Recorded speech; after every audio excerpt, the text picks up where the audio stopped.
miracles of technology, what I did is I just texted it to him. Great. And then if he can't share a PDF, what he's going to do is just copy the text in English and put it in the chat room. Okay, that sounds good. All right, I'm going to get started. Do you want me to introduce you, or you're just ready to go? No, I'm ready. Good. to go. Okay. Yeah. All right. So I will just sit here, and then the Q&A. We'll be here, yeah. Yeah. Okay. Okay.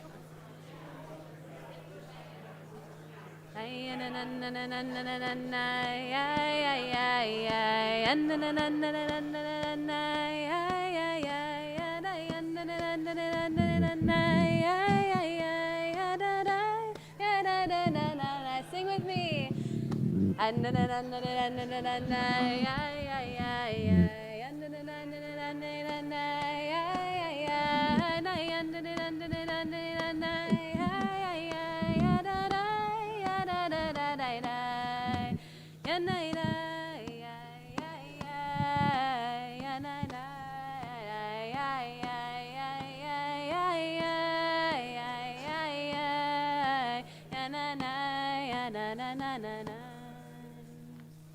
Shabbat Shalom, everyone.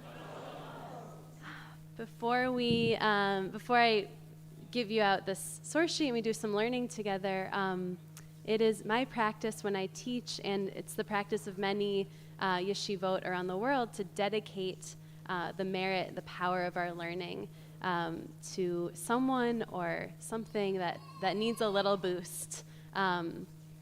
And so I invite you, and we really believe that like the power of this learning has can really have a real effect on the world. So I invite you to share, who would you like to dedicate your learning to today? Greeny. What was it?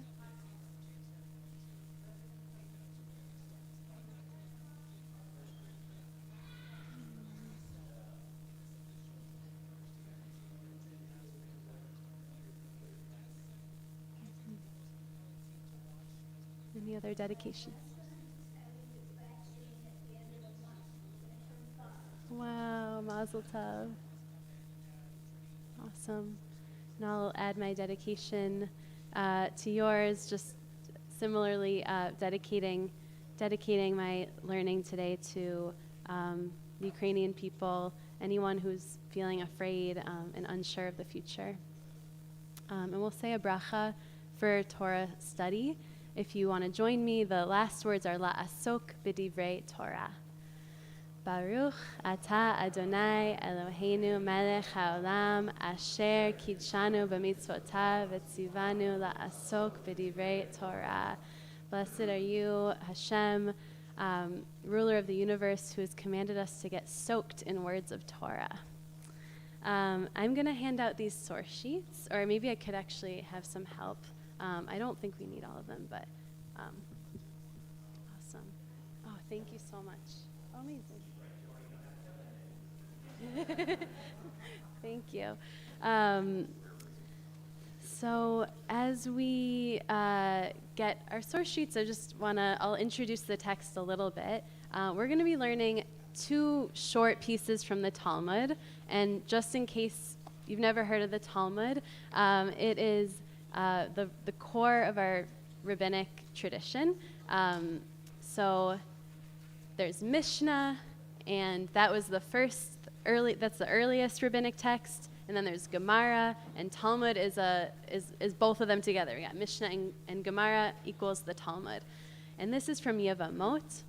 And I don't want to give too much away. I'll just say a few practical things. This translation is from Sefaria, which is a website. If you don't know it, it's awesome. It has every Jewish source ever.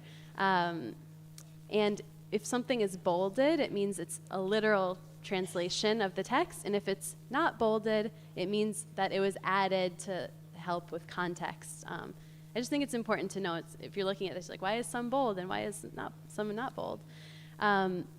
Another thing to note as you look at these, as you're going to look with a chavruta, a study partner, with these 2 texts, is that we have 2 characters in each paragraph, and the one that let's see, how do I say this without giving too much away? there's a shipwreck situation, and the person who is shipwrecked is actually the teacher of the one who is speaking. So that's all I'm going to say for context, but you have 2 paragraphs here. And another thing I'll just say is it's really important to read the text out loud, because this way we really embody the text that's been, like, it's oral tradition. It's been passed down orally for many, many years. And so by reading it out loud and having it in our bodies and our voice, it's a radical act in itself. So you're going to turn to someone next to you and say Shabbat Shalom and read the text. There's questions, and I'll bring us back together in a few minutes.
Take your time on the first, and then when you're ready, move on to the second. Yeah.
Sing with me as we come back together.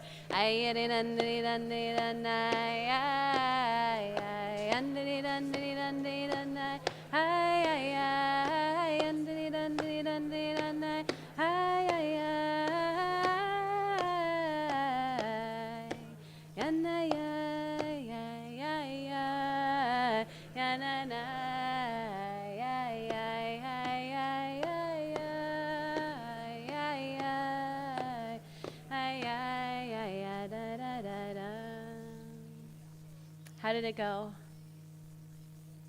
Okay, everyone survived. Survived the shipwreck. Yeah, amazing. So for folks online, I'm gonna read this out loud, so we have the microphone, and then I can't wait to hear what came up for you in your chavruta. All right, so it is taught in a baraita. Rabbi Gamliel said, "Once I was traveling on a boat, and from a distance I saw a boat that shattered and sank. And I was grieved over the apparent death of the Torah scholar who was on board. And who was it? Rabbi Akiva. But when I disembarked onto dry land, he came and sat and deliberated before me about halakha. I said to him, 'My son, who brought you up from the water?' He said to me, 'A plank from the boat came to me, and I bent my head before each and every wave that came toward me. The waves did not wash me off the board, and I reached the shore.'" All right, so let's start with this paragraph. What came up for you, both like in your own life, a time that a boat has shattered, your boat has shattered and sank, but also what's happening here? Like what do you notice? Yeah.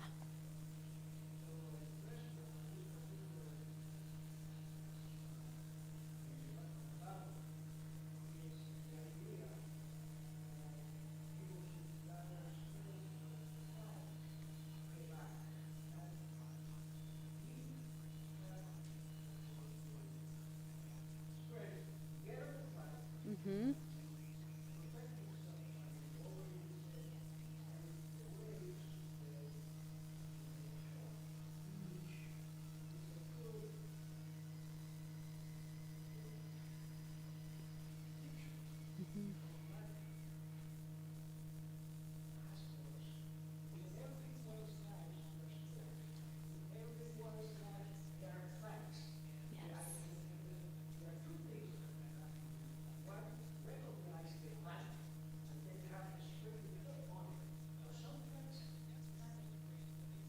Mm-hmm. Mm-hmm. Mm-hmm. Yes. Beautifully said. I'll just summarize for folks online. What's your name? Sorry. Zisel. Zisel was saying that that in everyone's life there are storms, in everyone's life there are planks, and we have to know how to find the right planks in order to get ourselves to shore. Beautiful. Yes. And find the nail to hold on to it. Beautiful. What else came up for folks? What do you notice here? Yeah.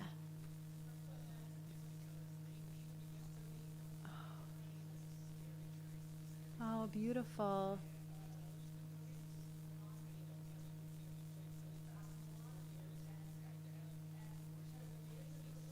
Mm-hmm.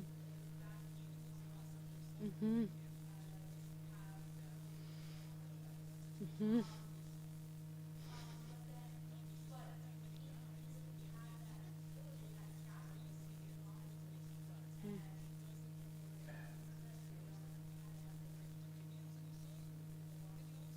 That's beautiful.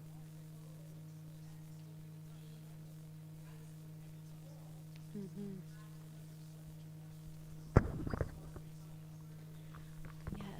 Yes. Amazing. Thank you. Yeah. So just to summarize, what you were saying. It's beautiful that the plank is like community to like bring us, to hold us and support us in times of turmoil and shipwreck. Yeah. Yes. So I looked at it very personally. And when was a time you were aboard a ship that shattered and sank? And for me, that was when my husband passed away. And I said my marriage was shattered and I sank. And what were the boards that you held on to? And the community thing is so true, because it was Adat Ariel, it was my Chavurah, it was my bereavement support group, and my family. So that got me through and helped me to survive, and I don't think I'll embarrass you. What gave you the strength to bend your head against each wave to make it ashore? And that was that Mel and Judy had me over for Shabbat dinner every week, and so I kind of got back into what was my norm, but it was a new norm. And so it was a different way, because all of a sudden, I just couldn't find a way to celebrate Shabbat by myself. I'm more able to do that now because it's been a while. But at the beginning, I really appreciated how they were my my strength to keep me moving. Beautiful. Thank you for sharing. Yeah. Adam, you just come over. There's a lot of folks online. Yeah.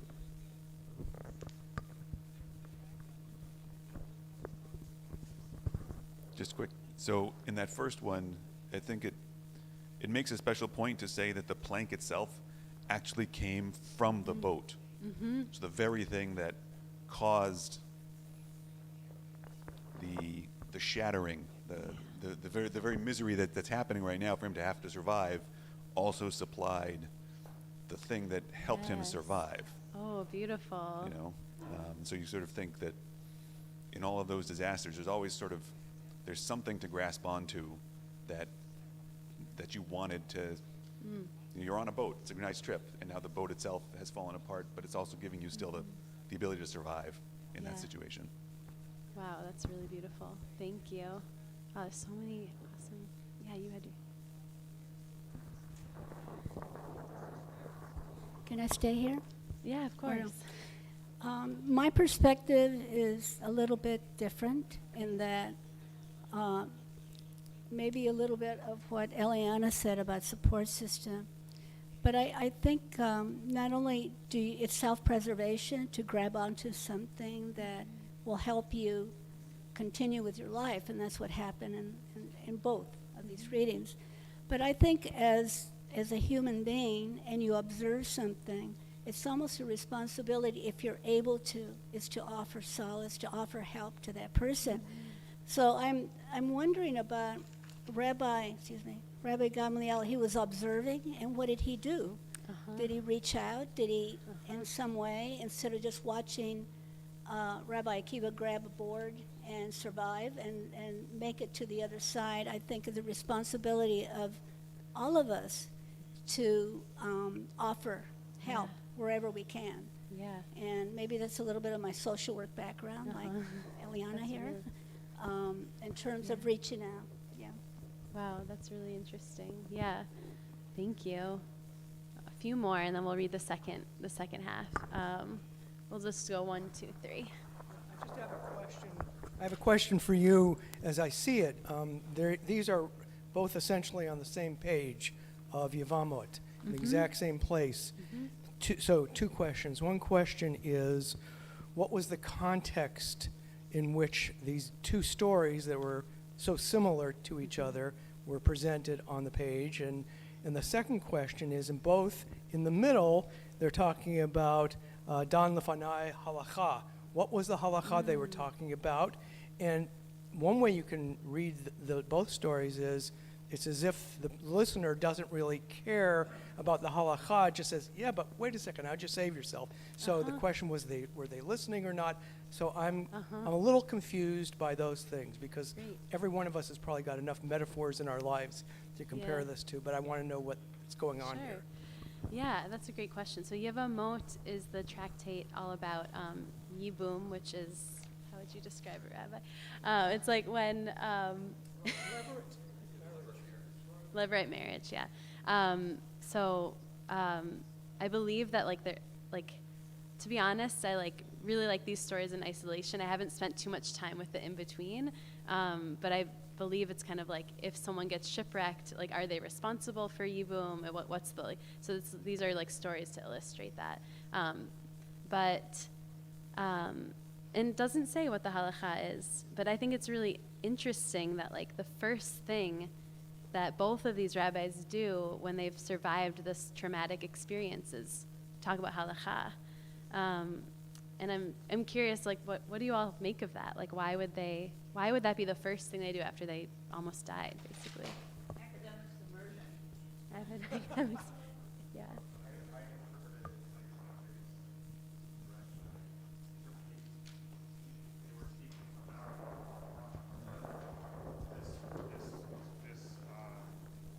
These two stories are there. Oh, I'm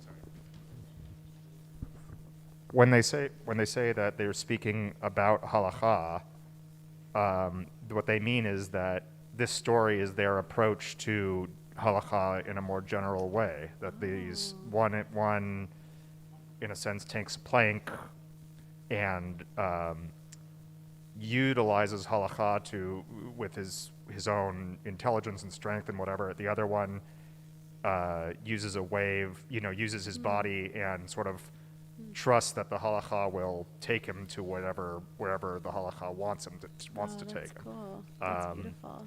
But I might be wrong. Maybe it was a specific halacha, like what Mel was saying. There's no Yeah. right or wrong. All right. You want to pass it to, yeah. Yeah, sure. So I was thinking that holech means to walk, to travel. And this is about a form of travel, being on a shipwreck, holding on, searching for community. So therefore, halakha is the path to Jewish law. So they're looking for the guidance from their community by walking on the path of Jewish law. Oh, beautiful. Maybe pass it right behind you. To me, I looked at it more in a very generic situation, that with respect to it not being specific, but just that even from a tragedy, we can learn something. They both sat down and they deliberated. And so they thought about, and whatever they thought about, I don't think it matters. Yeah. That it's just, hey, what can I get out of this, and how they each reacted to it. Again, there are different ways of doing it, and I think the other thing that I looked at from a different standpoint between the two is, in the first one, it's really just the rabbi and the one other person. And whereas in the second one, okay, the rabbi that survives, okay, he's in the province of, so he's in the community, and it's just not one-on-one. Oh, that's So I really looked at interesting. it, Yeah, I looked at it differently. So beautiful. Okay, last comment for who wants to now. go after me? Come on.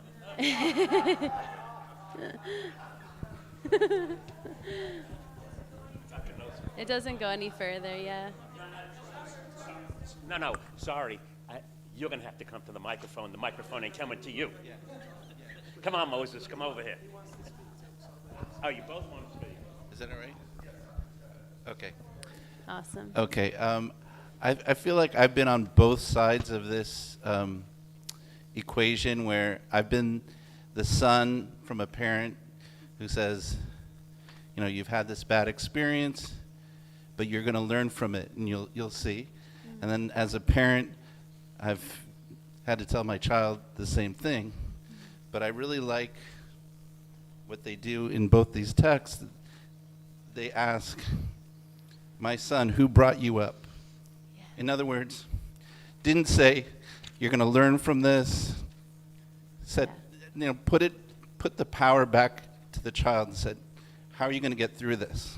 Yeah. Rather than saying, you know what, it hurts now, but you'll see the silver lining. Yes, beautiful. And not even just how are you going to get through this, but how did you get through this, which I think it's really focused on like resilience and not on the trauma that happened, right? Like putting our focus on like, how did you get through this? And like remembering that like we can get through, like we've gotten through so much and we will get through more. Yeah. Also that Beautiful. it's not the board, it's how did you get through this? And like Yes. everyone has their way of how they got through it, but it was always how did you get through this? Yeah. Beautiful. You had your hand up for a while.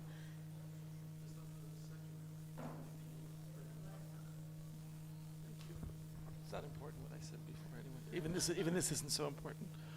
I think maybe we're reading the story a little differently from what I heard before. For my reading, it's that these rabbis, both cases, they're on the sea and happen to see a shipwrecked boat. They don't see it go down. They know that the student, each one's student, that Gamliel is Akiva's teacher and Akiva is Rabbi Meir's teacher. And so they say, oh, this one has died, and they're sad. It's not about them being able to help. The ship has sunk long ago. They're seeing just remains. When they get on, I think Dan Halacha is, they both have Beit Dins. They're both of a Beit Din. So he sees, what's he doing? He's going normal. He's living his normal life.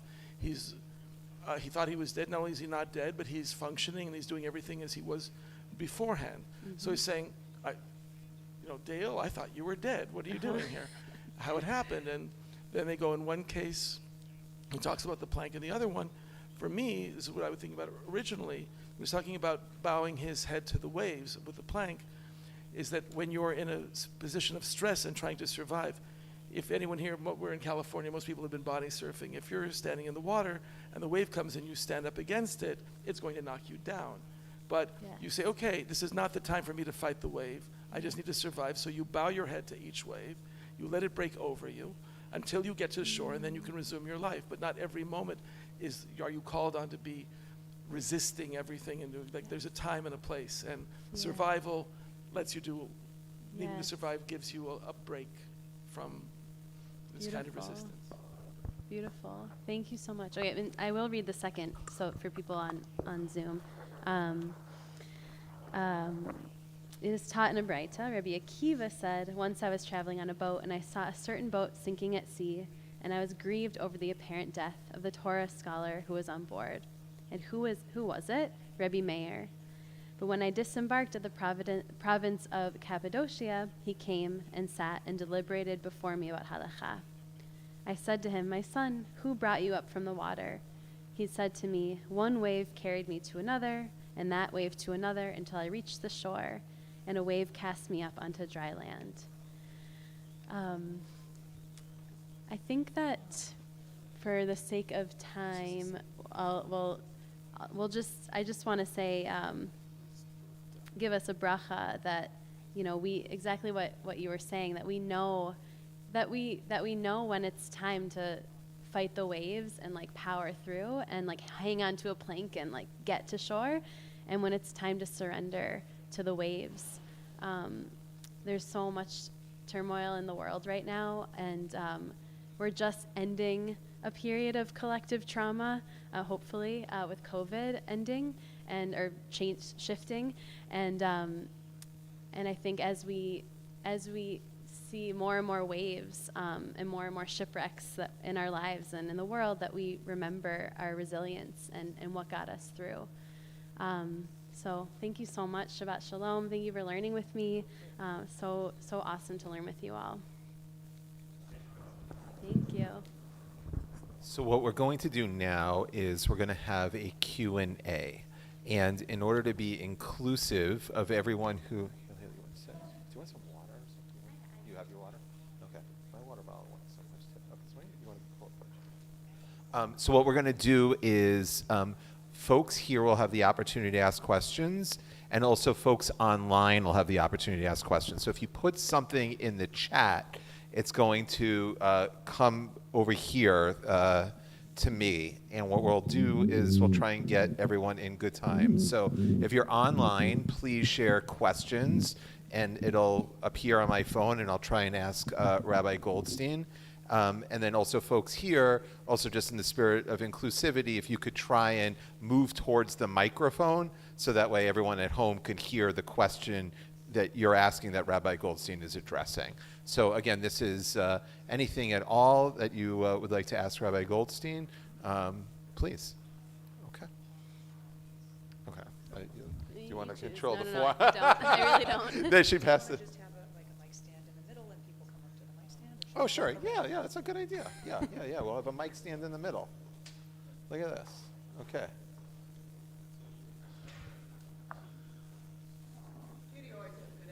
She does. Okay. So, so if you have a question, just walk up to the mic. And if you have a question online, and also just as a reminder, there's questions and there's declarations. So this is a time for questions. If you have thoughts and you would like to espouse something, that's great, for a different time. So just make sure to enter the question.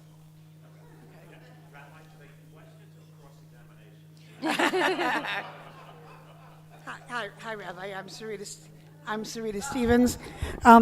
What made you decide to go into the rabbinate?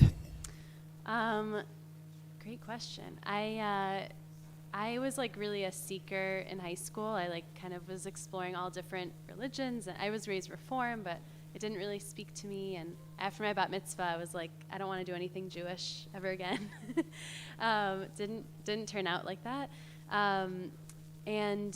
I actually ended up going to a Buddhist university for my undergrad in Boulder, Colorado.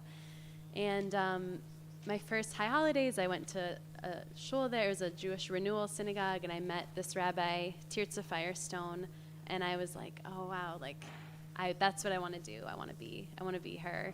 And things kind of twisted and turned, but eventually I like remembered I wanted to be a rabbi. Like I watching her hold ritual space and learning space, and in such a different way than I was raised, was really inspiring.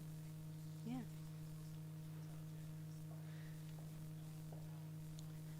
What are your favorite Jewish things to do? Wow.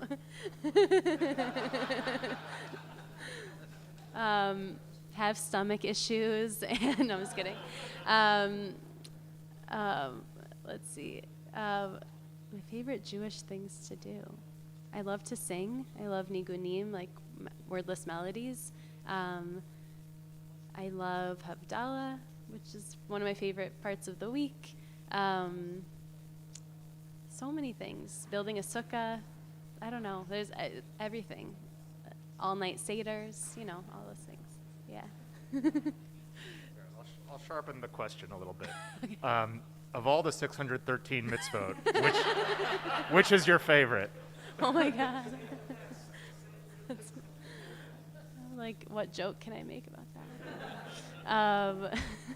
Probably to this is cheesy, but probably love your neighbor as yourself. I think it's really powerful.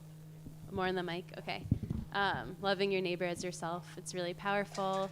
We were just at this restaurant. What was it called? Pacific? I don't know, the kosher restaurant. And they have those Ve'ahavta l'reacha kamocha stickers, and I'm like, it's so cool. I grabbed way too many. But it's just very deep, because it's like you have to love yourself, and it's like there's a lot. It's very powerful. Rabbi, in your drash, you mentioned about being a witness. This. Okay. Okay. How about that? In your drash, you mentioned about being a witness, and you also mentioned about you doing stand-up comedy.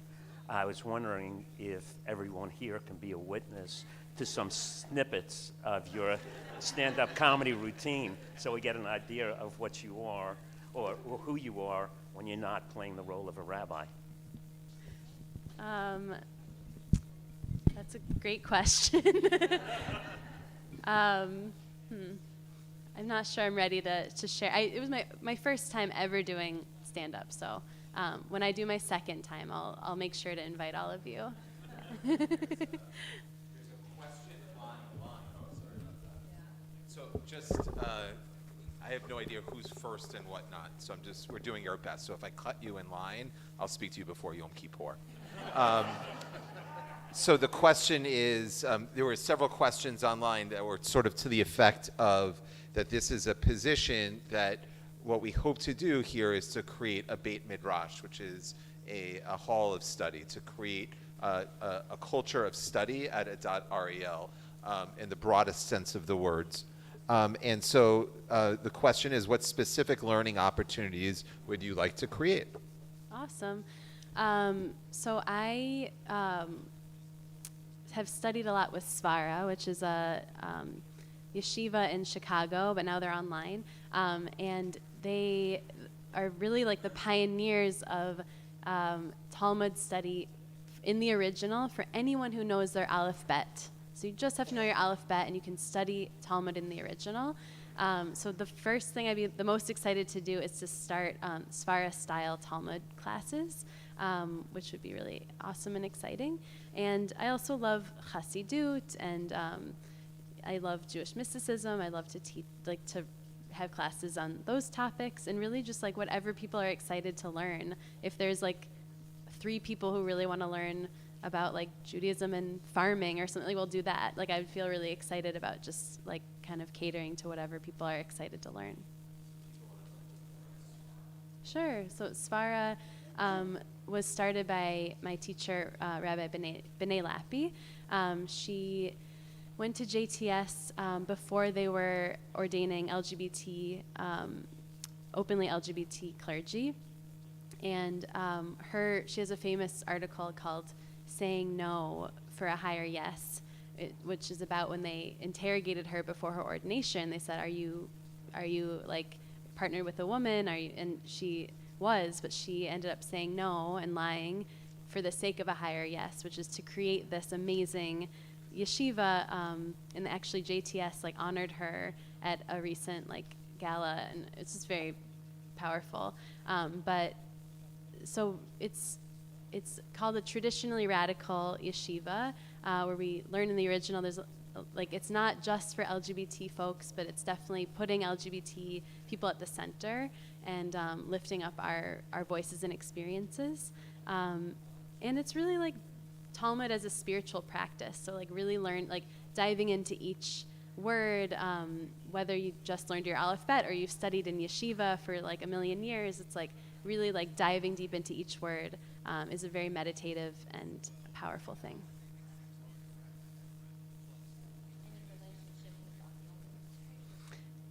Daf Yomi is like, it's almost the opposite. Like in a Svara class, we'll do like 5 words, and like in a Daf Yomi, it's like it's both sides of a page. So it's different, just different styles.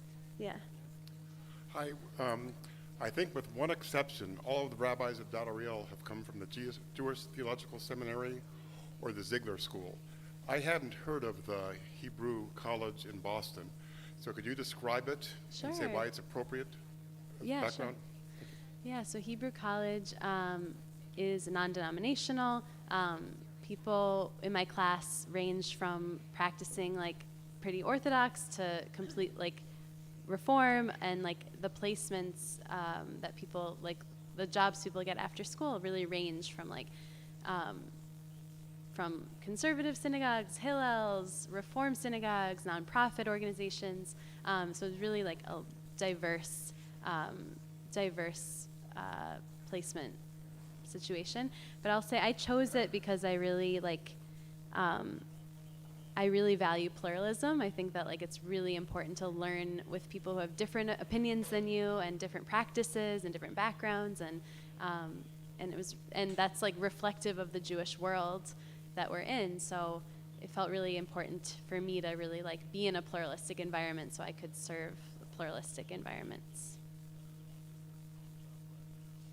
Rabbi Goldstein, so following up on a couple of those questions and how they all connect, as Jim said, we've had people from JTS and we've had people from Ziegler, and the question is, as it ties into, as you were so beautifully talking about halakha, how does that fit in terms of where you would fit in? Because my question essentially is, what would you want to advocate or teach, if anything, rather than just simply everybody's somewhere else on the spectrum and isn't that nice?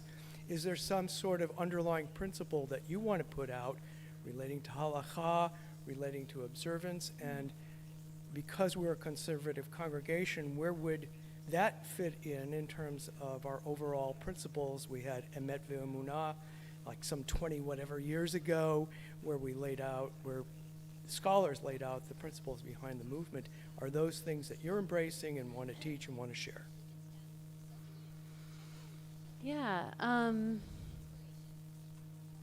think what I'll say about halakha is that I don't think we talk enough about our personal practices, like as a community. I think we're really private about it, which is fine. And I also think a lot could be gained by sharing our personal relationships to halakha. That's like how we learn from each other, you know, like my current job is really bringing people into my home to like show them how I do Judaism, and my partner does Judaism, and like that's how people learn. Like students are like, oh, wait, why do you do this? And we get to talk about it, and we've had students be like, you know, I think I want to try to keep Shabbat in this way or whatever. And I think it would be really cool to like hear, like to have some sort of like, I'm not sure what the best format would be, but just like a place for people to share their relationships with halakha and learn from each other. And yeah, I think that's all I'll say on that, but that's a great question. Yeah. It's always awful when you have to start with not to anything, but I don't want not to be intrusive, but you're going to be doing pastoral care here also.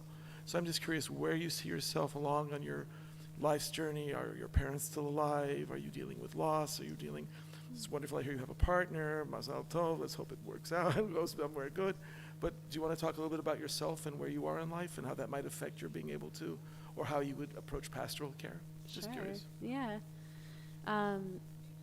Well, so I was blessed to do 2 units of clinical pastoral education, one in a hospital in Colorado and one in a nursing facility in Boston.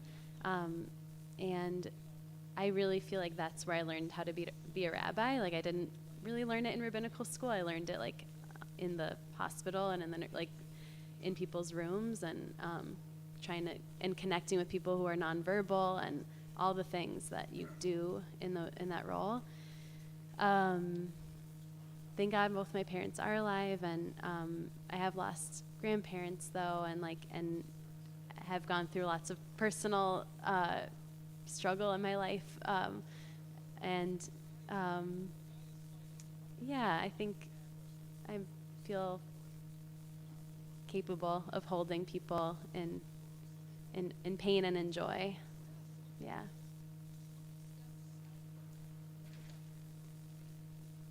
Hello.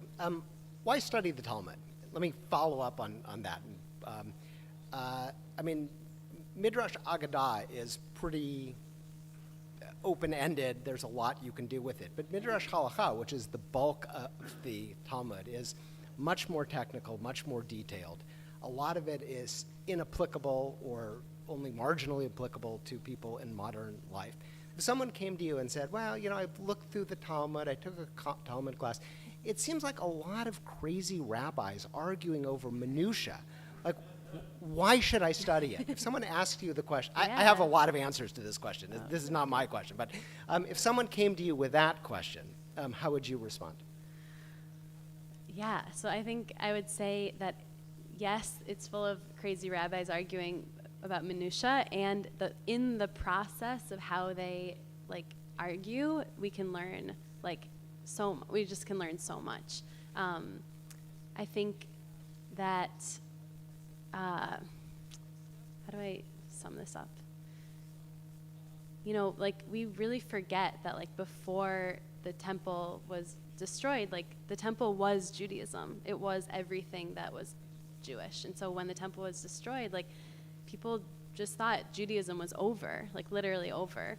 And it was such a small, like B'nai Lappi talks about, like it was like a really like small group of, like, she calls them like hippie, fringy, weirdo guys that we call the rabbis, who got together and were like, let's create something different. Let's go back and like create this new Judaism, which is the Judaism we know today. So if we practice Judaism now, it's just because that small amount of people decided to do something crazy. And I think through that process, we can learn about like how to do our own crazy things and make change in the world. Welcome, Rabbi Goldstein. Nice to have you with us. Thank you. I have two questions, if I may. Number one, I don't know anything about what I'm supposed to know for adult education, and how are you going to attract me to your Beit Midrash, and what is give me an example of the kind of topic that you're going to be teaching us, and how you would be teaching us. And my second question is,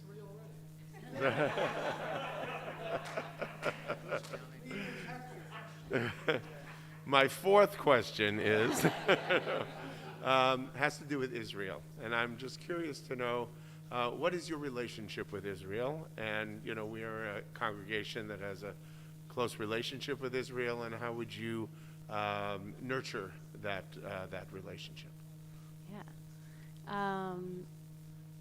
Well, I think part of why I was asked to teach was to kind of show the way that I teach. So I won't answer that because I think you got a little taste of it.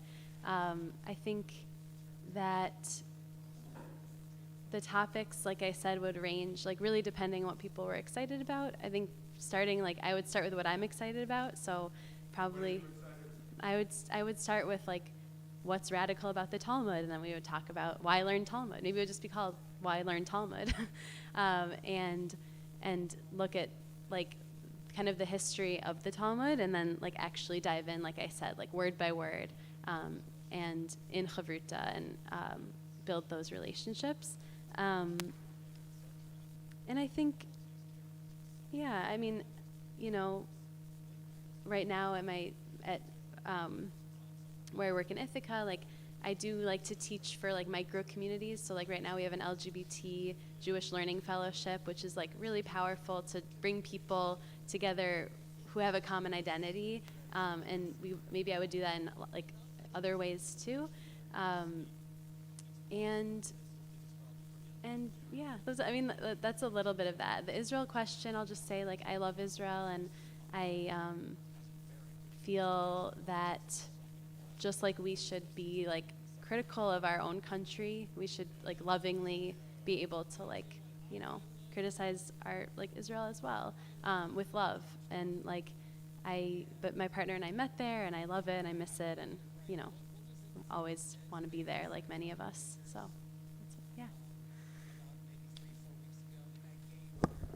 Short, so I'm just gonna take this. I'm short and proud. Hi, Rabbi Goldstein. So I'm one of the youngest regular. My wife and I are like the youngest regulars, and it's true. And we have a lot of different communities here at Adat Ariel. We have the Saturday morning crowd, which we're happy to be part of. We have the religious school and the ECC. But one of the things I was wondering is when you do these Talmud studies, the journey through Talmud, how you could be inclusive of young adults, maybe who don't have kids yet, or young couples, and attract more young couples and more people in their 20s, 30s, and 40s who aren't involved in the JLC or the ECC. And also, sometimes we have wonderful programs like MID, Rosie, but for somebody like me who works Monday through Friday, 12-hour days sometimes, I can't come on Tuesday at 12 p.m. So I was wondering if you could talk about how you would maybe be able to do some of these programs so that people like me and my wife who work can still be included in the synagogue.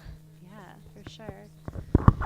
Well, I feel excited about like thinking about doing things off campus as well, like doing things in, like in a bar, or doing things like a park, like trying to I think sometimes people find synagogues intimidating, and so I think it can be really useful to like take the learning out into the world. And in terms of the timing question, I always teach at night, or weekends, like Sundays, and it would definitely be important for me to make sure people who work could come. Yeah. You already had your So, Rabbi, on a pragmatic level, what background, experience, and comfort level do you have dealing with us seniors? Yeah.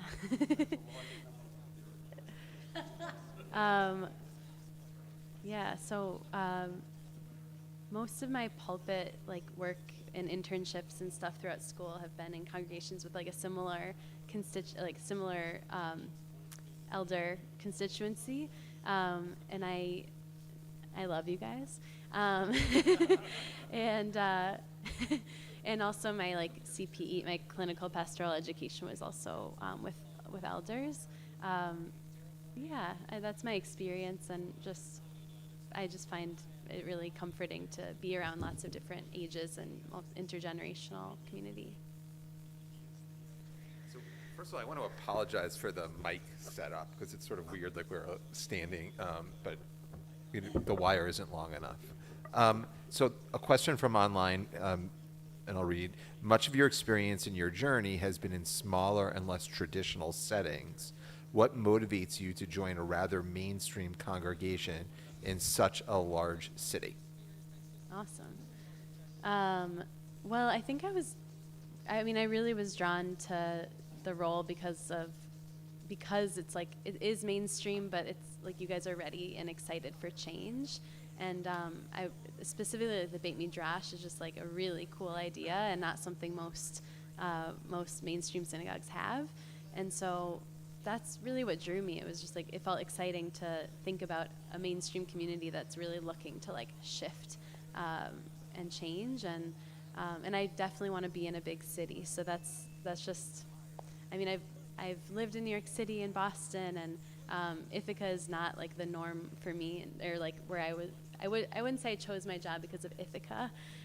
So I'm excited to be in a big city with more Jews. And Since you very diplomatically avoided answering my first question, my other question is, what do you think you bring to the table in terms of attracting more potential members to Adat Ariel so that we grow as a community and that you're just not feeding the existing community that we have here? Yeah. I think I one of the most exciting things for me, because my current job is all about outreach and like kiruv. My partner and I call it queeruv, but because we're queer anyway. But I feel really excited about the idea of bringing in like I said, like kind of bringing the synagogue out into the world and then bringing people in here. And I think just by the nature of like my identities that I hold, and also just like the way that I teach and lead, like I think it will draw a different crowd, and that's exciting. And yeah. Hi. Can I ask you to describe a social action activity or event that you plan that you're really proud of? Social action, yeah. Totally. For the first summer of COVID, when the world was kind of aflame with racial justice was really like on our minds, we held on Tisha B'Av, we held a virtual racial justice movie marathon.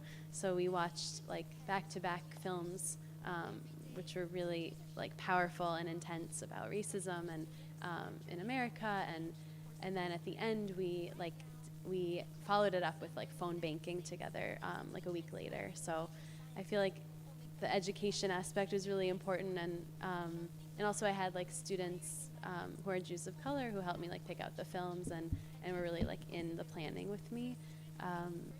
So yeah, that's something I feel proud of. Can I get a sense, are we doing this for like 3 more hours or like 4 more hours? Okay, cool. Yeah, I just want to, my husband and I have been members well over 40 years, so we've seen a lot. And the synagogue's been around, over 80 years or so. And we've had a lot of outstanding programs throughout the years. I'm just wondering if we can look at history of Adad and look at programs in the past that were very successful and drew people in. And one of the programs that I recall, and I'd like it to be thought of seriously, is what we call Adad Ariel University, is that on Tuesday nights we had just many programs or many speakers that came in and talked, and it was like going to college at night for many of our members. Cool. And it was very exciting. I mean, some of them were Judaic, some of them were not.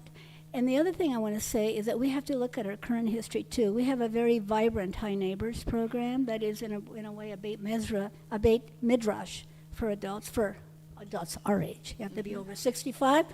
And then we have MID, and I've been, I don't know if Susie's here, but we're co-chairs of MID. We've been around for over 60 years.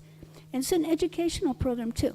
So I think what I'm alluding to is, one, to look at history and what was successful in the past, and maybe we can bring it up again. And secondly, to utilize the programs that are in existence now. Maybe we can collaborate with the Beit Midrash that is being created so that it becomes a sort of a collective thing rather than separate.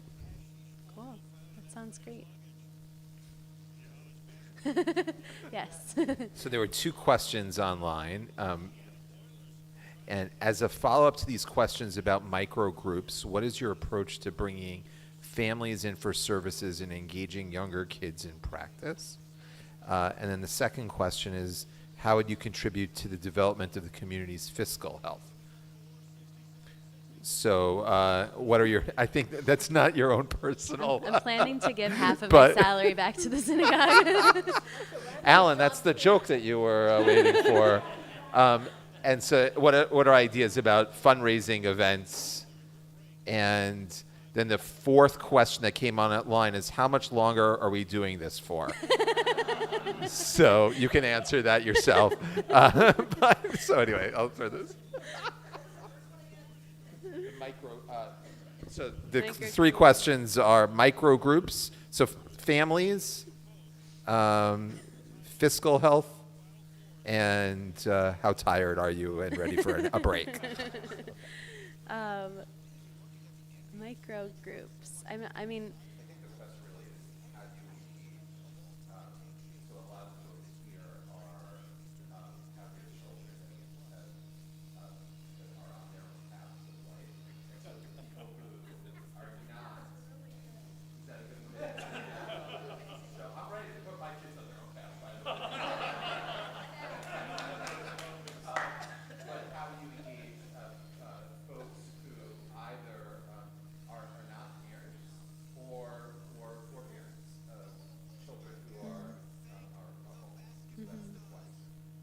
Okay, cool. Yeah, not sure. I think, let's see. I'm not really sure the answer.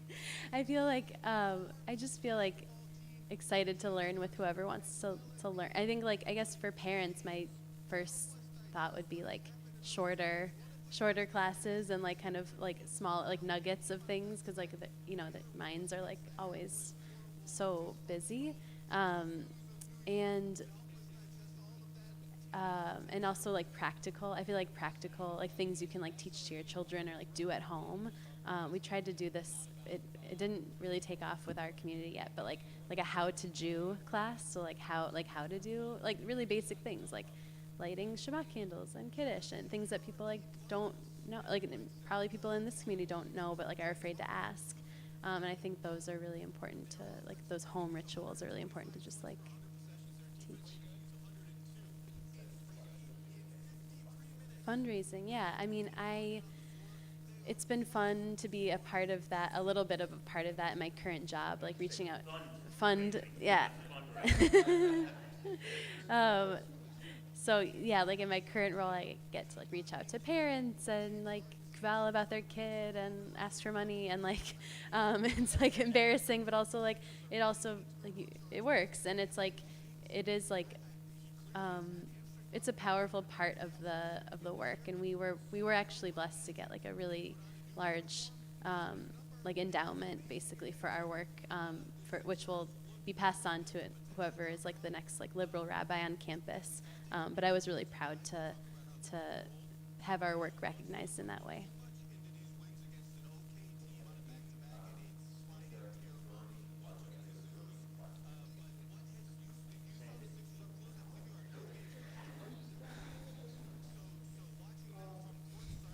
In answering the question that Sandy asked before regarding Israel, we have, over the years, especially when it wasn't the pandemic and things were constructed differently, we had a member of our clergy lead a group of us to AIPAC's policy conference annually.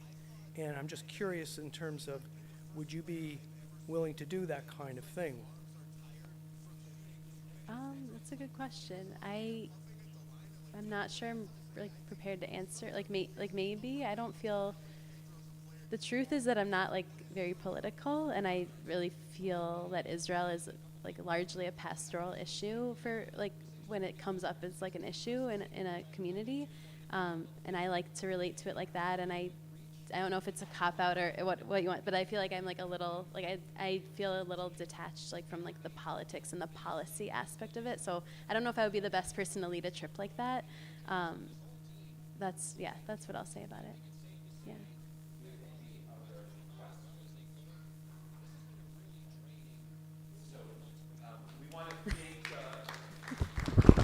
We want to thank Rabbi Goldstein for her time. I want to let the community know, both present and online, that either after Shabbat, Lauren, I'm not sure which one, after Shabbat or tomorrow morning, there's going to be a survey that's going to go out that'll be able, so you can sort of share with us some thoughts that you have, and we welcome that. And we want to thank Rabbi Goldstein for spending such a long day with us today. Thank you. Yeah, and so thank you, everyone. Shabbat Shalom, and thank you so much for being with us. Thank you so much. And thank you for all of our members of our search committee. Actually, of all the members of our search committee who've gone out of their way to organize this weekend, if they can all stand up so we could just recognize their work. They're not going to stand. Yeah, we'll stand up. Stand up for. And so we appreciate and Molly and Paul and Adam. And so thank you, Yesher Koach and Lena and Rosie. Thank you so much. Shabbat Shalom, everybody. The game tonight.